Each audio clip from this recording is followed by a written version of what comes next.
Muito bem, nós... Opa, não repara o barulho.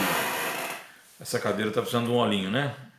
Queridos, é o seguinte, eu fiz uma introdução e eu quero repensar um pouquinho para nós não termos nenhum tipo de margem sobre interpretações do significado de dons.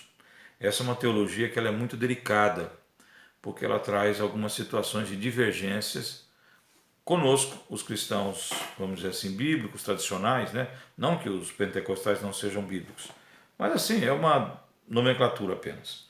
Já os pentecostais, eles têm uma valorização e uma projeção desses dons dentro da vida deles, dentro dos cultos, de uma maneira muito mais forte e enfática do que as nossas. E nós já vamos discutir na sequência a questão dos dons de línguas, que é o que mais centraliza disputas, compreensões sobre o valor dele, o que ele representa, o que Paulo nos ensina sobre ele, né? Então, como eu disse na introdução passada, eu só vou repetir para vocês. Para o pentecostal, o dom de línguas ele é uma evidência para a maioria, não são todos. A maioria deles entende que o dom de línguas é uma evidência que é necessária para você se sentir, então, batizado no Espírito Santo. Se você não ora em línguas, você não teve essa experiência com Deus a ponto de sentir-se, então, pleno do Espírito Santo, né? Digamos assim. Você tem um momento de conversão, mas ainda falta algo. Falta você crescer nesse conhecimento, nessa intimidade com Deus. E é interessante que isso não é incentivado tanto em cima da leitura, mas em cima de oração e de outras posturas. Inclusive eu conheci pastores que ensinavam os irmãos a orar em línguas. Ele dizia, ó, faz igual eu estou falando, vai me imitando e daqui a pouquinho você vai embora. Algo que a Bíblia não dá nenhuma margem para que seja assim, sabe? É uma evidência que não é assim que nós, batistas, os presbiterianos, os metodistas, que por muito tempo erraram por entender e pregar e ensinar que inclusive esses sinais era só para quem estava ali no primeiro século, depois para que o evangelho se formasse, então tinha essas manifestações para as pessoas se espantarem ali e ver o poder de Deus. Num erro grosseiro, num erro terrível, por séculos inclusive, esse erro foi ali ministrado sobre as nossas igrejas, esquecendo que um dia Jesus disse, olha, vocês pegarão em serpentes, vocês profetizarão, vocês expulsarão demônios, vocês falarão novas línguas, e isso acontecerá a todo aquele que crê. E Jesus não completa, nesse primeiro século, nesses primeiros anos do Evangelho, a todo aquele que nele crê. Ou seja, criando um espaço entre aquele momento que ele vaticinava isso e a volta dele. Enquanto tiver pessoas aprendendo o Evangelho, crendo em Cristo Jesus, os dons serão disponibilizados sim, para que a vida da pessoa seja edificada e a igreja também. Esse é um ponto que eu estou batendo muito forte, repetindo para não ter nenhum tipo de dúvida nas nossas cabeças, meus queridos. Agora, quando nós falamos em dom de línguas, nós temos que compreender que existem duas situações bem distintas.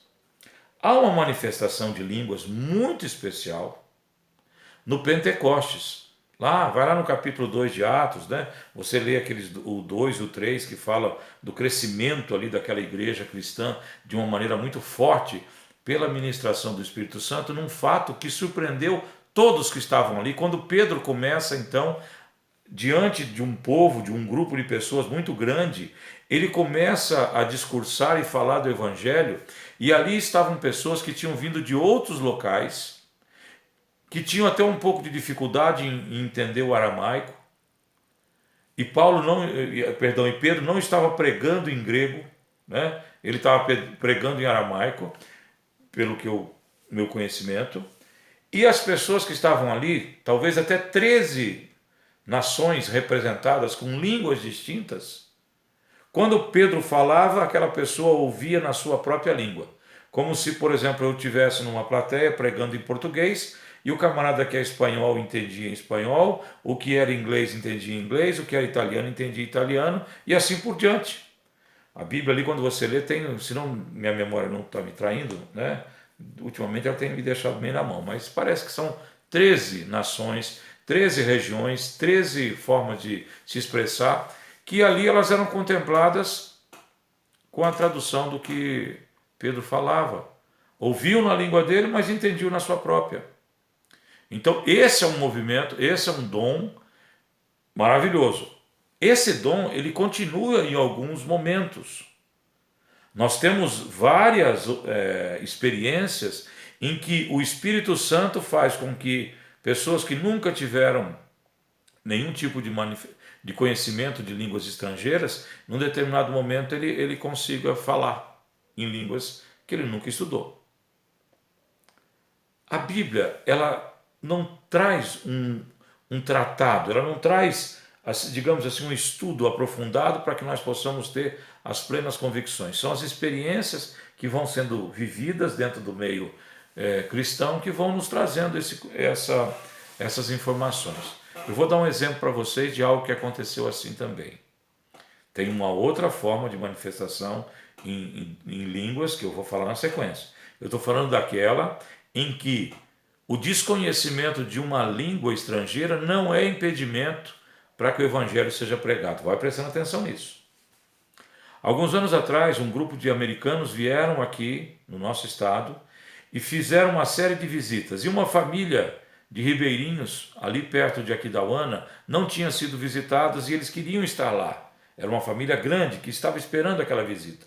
No último dia eles se organizam para ir, porém o tradutor, a pessoa que estaria traduzindo a pregação dos americanos para aquela família, ele adoeceu e não foi possível de encontrá-los, de arrumar um outro substituto. Aqueles homens então resolvem ir assim mesmo, aquele pessoal, vão ali com motoristas, encontram ali com o pessoal das barcas, que os levam até aquele lado do rio, onde encontram aquela família, uma quantidade grande. E então ali, pessoas brasileiras que estavam acompanhando, mas não dominavam inglês, apenas estavam dirigindo ali até levá-los àquele lugar, observaram uma das coisas mais preciosas que eles já experimentaram. Quando os americanos cantavam e começaram a glorificar e falar do amor de Deus, da graça de Deus, que é assim que as pessoas imaginavam, que era a mesma forma quando tinha um tradutor, então eles estavam entendendo que as pessoas estavam falando sobre Jesus, pregando sobre o Evangelho como fizeram em outros lugares quando tinha um tradutor. Então aqueles homens se espantaram por ver as pessoas caírem no chão e glorificarem, louvarem a Deus, entenderem a mensagem da cruz num inglês que ninguém ali, além dos próprios americanos, sabia um significado literal. O Espírito Santo usou a disponibilidade, o amor daqueles missionários para então alcançar o coração daqueles simples e iletrados brasileiros que estavam ali precisando desse amor, né? Essa experiência ela é linda, ela é maravilhosa e ao mesmo tempo nos envergonha, né? Porque eles estavam ali há quanto tempo? Por que nenhum missionário brasileiro fez o que aqueles americanos fizeram? Mas vamos deixar isso de lado e pensar no milagre. Ali houve uma manifestação muito clara de algo semelhante com o que aconteceu com Pedro, certo? Então, esses eventos, eles são relatados, existem várias histórias que falam sobre ele. Esse é o dom de línguas, a glossolalia, quando alguém se manifesta em uma língua e é interpretada por pessoas que não têm o conhecimento daquela língua original. Tá certo? E um segundo. Qual que é o segundo dom de línguas, pastor Marcelo? O dom de língua comprida? Na verdade, esse é o terceiro, né? Que eu falei que tinha dois, mas tem três. Esse é o terceiro e é o pior deles, mas não vamos falar disso aqui agora, né? Vamos falar do dom de línguas, a língua dos anjos, cânticos celestiais, línguas que talvez não há quem interprete, a não ser que seja por um meio especial, né? O pastor também já contou a história para vocês. Nós estávamos dentro de uma igreja presbiteriana tradicionalíssima, em teologias, né?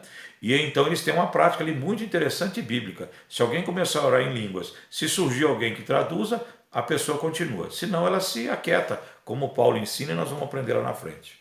Então aquela mulher se levantou e aparentemente ninguém tinha interpretação. Um presbítero vem, um líder, né, e pedir que ela sentasse. O pastor que estava lá ministrando, o pastor Edson, amigo meu, se vocês acham que o pastor Marcelo é bravo, você precisa conhecer o Edson. Então ele diz, não, sente você, porque Deus está me revelando o que ele está falando pela boca dela. e ali transmitiu para a igreja num dos momentos mais bonitos que eu já pude assistir. Certo? Não era uma língua, não era um português, não era japonês, era uma língua espiritual. Que eu não tenho, ninguém ali tinha esse conhecimento. A tradução veio de espírito para espírito. Né? Então, essa é uma outra manifestação, que ela acontece, que ela é bem mais comum.